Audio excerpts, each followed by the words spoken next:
Ichoksh of Calabar was a very powerful king. He fought and conquered all the surrounding countries, killing all the old men and women, but the able-bodied men and girls he caught and brought back as slaves, and they worked on the farms until they died. This king had 200 wives, but none of them had borne a son to him. His subjects, seeing that he was becoming an old man, begged him to marry one of the spider's daughters, as they always had plenty of children. But when the king saw the spider's daughter, he did not like her, as she was ugly, and the people said it was because her mother had had so many children at the same time. However, in order to please his people, he married the ugly girl and placed her among his other wives, but they all complained because she was so ugly and said she could not live with them. The king, therefore, built her a separate house for herself, where she was given food and drink the same as the other wives. Everyone jeered at her on account of her ugliness, but she was not really ugly, but beautiful, as she was born with 2 skins, and at her birth her mother was made to promise that she should never remove the ugly skin until a certain time arrived, save only during the night, and that she must put it on again before dawn. Now the king's head wife knew this, and was very fearful lest the king should find it out and fall in love with the spider's daughter. So she went to a juju man and offered him 200 rods to make a potion that would make the king forget altogether that the spider's daughter was his wife. This the juju man finally consented to do after much haggling over the price for 350 rods, and he made up some medicine, which the head wife mixed with the king's food. For some months this had the effect of making the king forget the spider's daughter, and he used to pass quite close to her without recognizing her in any way. When 4 months had elapsed, and the king had not once sent for Adiaha, for that was the name of the spider's daughter, she began to get tired and went back to her parents. Her father, the spider, then took her to another juju man, who, by making spells and casting lots, very soon discovered that it was the king's head wife who had made the juju and had enchanted the king so that he would not look at Adiaha. He therefore told the spider that Adiaha should give the king some medicine which he would prepare, which would make the king remember her. He prepared the medicine, for which the spider had to pay a large sum of money. And that very day, Adiaha made a small dish of food into which she had placed the medicine and presented it to the king. Directly he had eaten the dish, his eyes were opened, and he recognized his wife, and told her to come to him that very evening. So in the afternoon, being very joyful, she went down to the river and washed, and when she returned, she put on her best cloth and went to the king's palace. Directly it was dark, and all the lights were out, she pulled off her ugly skin, and the king saw how beautiful she was, and was very pleased with her. But when the cock crowed, Adiaha pulled on her ugly skin again, and went back to her own house. This she did for 4 nights running, always taking the ugly skin off in the dark, and leaving before daylight in the morning. In course of time, to the great surprise of all the people, and particularly of the king's 200 wives, she gave birth to a son. But what surprised them most of all was that only 1 son was born, whereas her mother had always had a great many children at a time, generally about 50. The king's head wife became more jealous than ever when Adiaha had a son. So she went again to the juju man, and by giving him a large present, induced him to give her some medicine which would make the king sick and forget his son. And the medicine would then make the king go to the juju man, who would tell him that it was his son who had made him sick, as he wanted to reign instead of his father. The juju man would also tell the king that if he wanted to recover, he must throw his son away into the water. And the king, when he had taken the medicine, went to the juju man, who told him everything as had been arranged with the head wife. But at first the king did not want to destroy his son. Then his chief subjects begged him to throw his son away, and said that perhaps in a year's time he might get another son. So the king at last agreed, and threw his son into the river, at which the mother grieved and cried bitterly. Then the head wife went again to the juju man and got more medicine, which made the king forget Adiaha for 3 years, during which time she was in mourning for her son. She then returned to her father, and he got some more medicine from his juju man, which Adiaha gave to the king. And the king knew her, and called her to him again, and she lived with him as before. Now the juju who had helped Adiaha's father, the spider, was a water juju, and he was ready when the king threw his son into the water and saved his life and took him home and kept him alive. And the boy grew up very strong. After a time, Adiaha gave birth to a daughter, and her, the jealous wife, also persuaded the king to throw away. It took a longer time to persuade him, but at last he agreed, and threw his daughter into the water too, and forgot Adiaha again. But the water juju was ready again, and when he had saved the little girl, he thought the time had arrived to punish the action of the jealous wife. So he went about amongst the head young men and persuaded them to hold a wrestling match in the marketplace every week.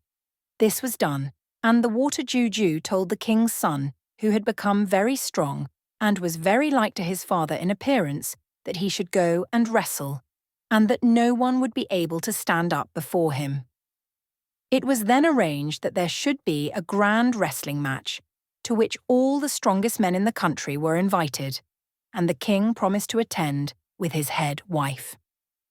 On the day of the match, the water juju told the king's son that he need not be in the least afraid, and that his juju was so powerful that even the strongest and best wrestlers in the country would not be able to stand up against him for even a few minutes.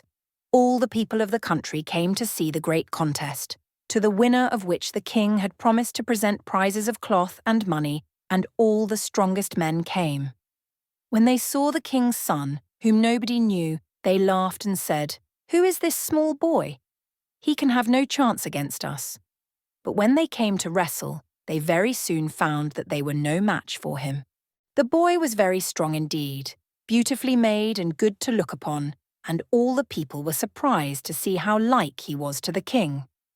After wrestling for the greater part of the day, the king's son was declared the winner, having thrown everyone who had stood up against him. In fact, some of his opponents had been badly hurt and had their arms or ribs broken owing to the tremendous strength of the boy. After the match was over, the king presented him with cloth and money and invited him to dine with him in the evening. The boy gladly accepted his father's invitation, and after he had had a good wash in the river, put on his cloth and went up to the palace, where he found the head chiefs of the country and some of the king's most favoured wives. They then sat down to their meal, and the king had his own son, whom he did not know, sitting next to him. On the other side of the boy sat the jealous wife, who had been the cause of all the trouble. All through the dinner this woman did her best to make friends with the boy, with whom she had fallen violently in love on account of his beautiful appearance, his strength, and his being the best wrestler in the country. The woman thought to herself, "I will have this boy as my husband is now an old man, and will surely soon die." The boy, however, who was as wise as he was strong, was quite aware of everything the jealous woman had done, and although he pretended to be very at the advances of the king's head wife, he did not respond very readily, and went home as soon as he could. When he returned to the water juju's house, he told him everything that had happened, and the water juju said, "As you are now in high favour with the king, you must go to him tomorrow and beg a favour from him. The favour you will ask is that all the country shall be called together, and that a certain case shall be tried, and that when the case is finished, the man or woman who is found to be in the wrong shall be killed by the egg boss before all the people." So the following morning the boy went to the king, who readily granted his request, and at once sent all round the country, appointing a day for all the people to come in and hear the case tried. Then the boy went back to the water juju, who told him to go to his mother and tell her who he was, and that when the day of the trial arrived, she was to take off her ugly skin and appear in all her beauty, for the time had come when she need no longer wear it. This the sun did.